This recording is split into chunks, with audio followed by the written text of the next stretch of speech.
When I first came to live in the UK more than 12 years ago, I was not prepared for how dark winter could be. In Spain, winter has also many cold days, but the light stays longer.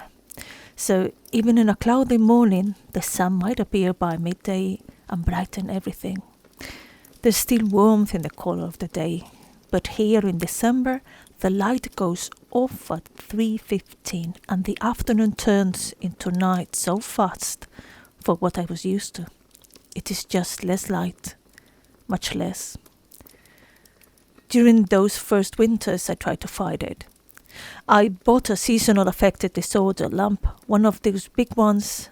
You have to put it on the floor, and every afternoon I'd sit on the floor in front of it for half an hour like I was doing some sort of light therapy homework.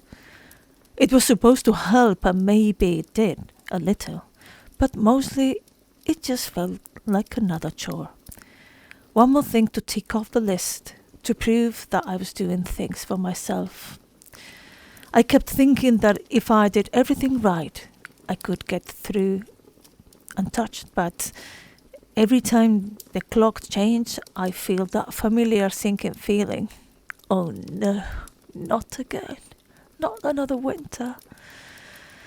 And I wasn't angry, I wasn't even sad. It was just resistance.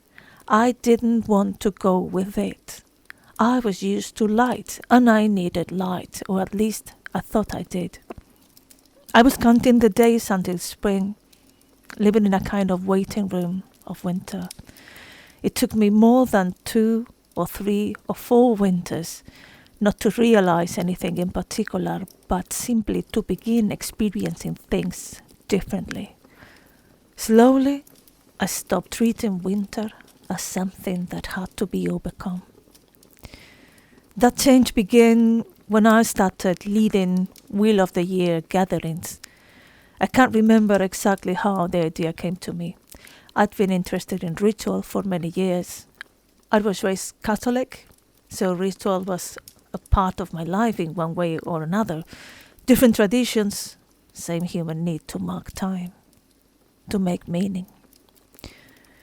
We would meet in different places around London, and sometimes I would hire a hall, sometimes I would hire a room in a church, a yoga studio, occasionally in a friend's home. And each gathering had its own centerpiece, a small altar made of what the season gave us. In summer, we would have flowers and fruit. In winter, we would have pine cones, evergreens, candles. There was often singing or chanting, a guided meditation, and always a sense of community. People would sing together, breathe together, share stories. And hosting these gatherings 8 times a year changed how I saw time itself, how I felt it. The Wheel of the Year is not linear, it's circular, obviously. It's a wheel. And the light comes and goes, the world expands and contracts, and each part has its place. There is no season that needs to be escaped anymore. There is rest built into the cycle. Once I started living more that by rhythm, winter stopped feeling like a punishment. It became something more spacious, even comforting. At some point, I stopped needing the sad lamp.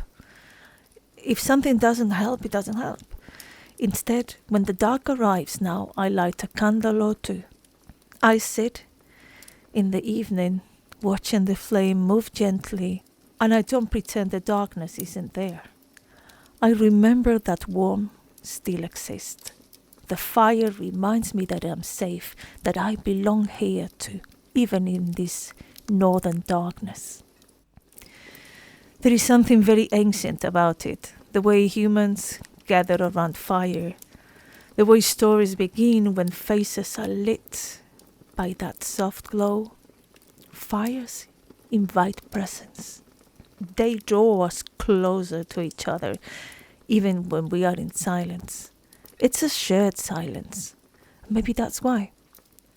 In this darker part of the year, I always feel drawn to create spaces where people can gather, breathe, and remember that warmth within themselves. The time of the fire was born from that feeling.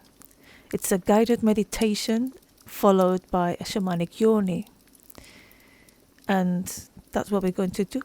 We will rest together and reconnect with our inner flame, with a sense of vitality that stays alive beneath the surface and the cold, even in the stillest months. The sound of the drum, the rhythm of our synchronized breaths, the softness of our presence, all of it helps us feel energy moving again as we get the opportunity to meet each other. The outer world may be cold, but the inner one can glow. This season invites us to tend to that fire, the one that reminds us who we are and how much light we carry